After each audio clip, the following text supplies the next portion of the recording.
Okay, I still have a few beds that haven't been sown for cool season, and this is one of them. This is a huge property border that a few years ago Hurricane Matthew came through, knocked over all of the Leyland cypress, and what I'm left with is this massive amount of square footage.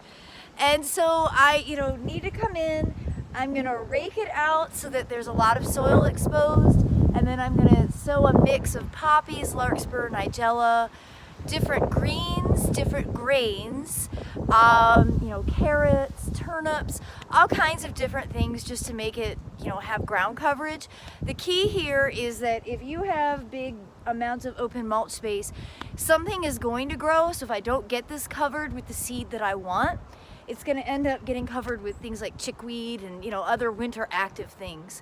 So I am gonna put the phone on time lapse. I'm gonna really hurry to get this done because I'm just in between rainstorms, and then I'm gonna be able to feel like, okay, I've gotten this accomplished, and know that in May all of this effort will be totally worthwhile, because when this property border is in full flower, it's absolutely spectacular.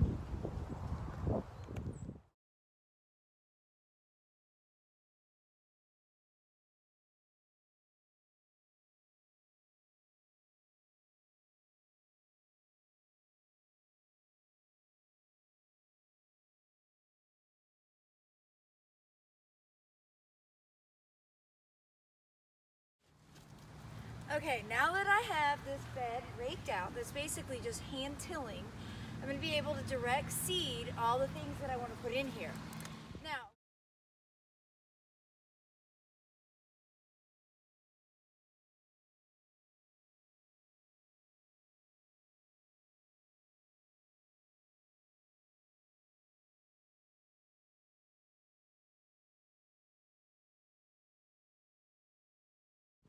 okay, I'm done sowing. I re-raked over everything just to make sure the seeds have good contact with soil. That's really not appropriate for poppies. And though I did sow poppies, I don't care if they don't germinate because I have plenty of other stuff in here.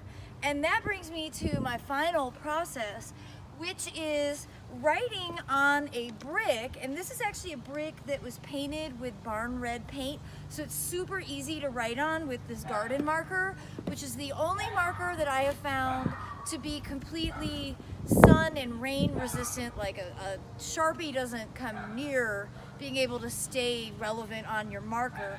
And then I have all the stuff that I sowed here in my wheelbarrow, so I can just go through and basically write a list of everything that I just put in here, and then I can compare what's germinated, what didn't, what kind of overtook it, and then I make decisions year after year based off of that experience. And these markers are awesome because the wind doesn't blow them and you're not adding plastic to your garden.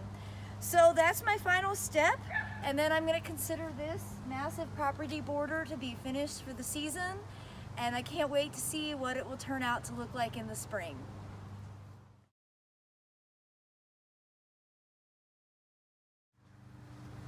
Alright, so I want to give some explanation as to why I planted and where I planted each of these things. So I started with the flowers, which are poppies, larkspur, nigella, litmus, and centuria. Centuria is also known as bachelor buttons. And those are all going to get tall, and they're kind of wild and woolly, so they are focused in the central section of this bed. Along the edges, I planted beets and radish, and that's it, actually. Beets and radish, and then I have a few sections where there's garlic, and over those edges I'm actually mulching those with ground leaves that have fallen off the trees.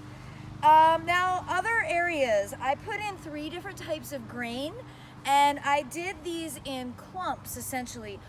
2 massive clumps of hulless oats, 1 small section of barley because I was just finishing a bag, and then I did 5 giant clumps of rye.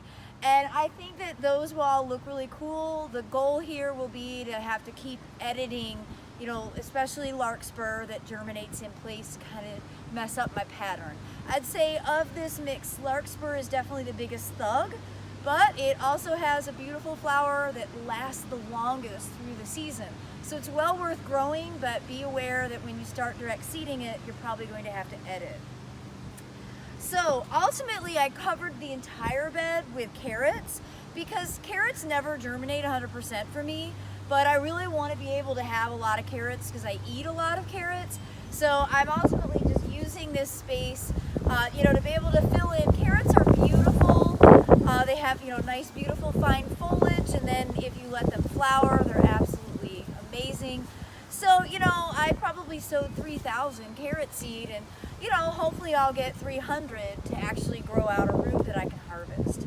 So, this is really a great space for people to kind of envision how you can foodscape. It doesn't cost very much. I mean, a lot of this seed is stuff that I gather every year, but if I had to buy all of this seed, it would probably be a $20 investment to be able to cover such a massive amount of square footage.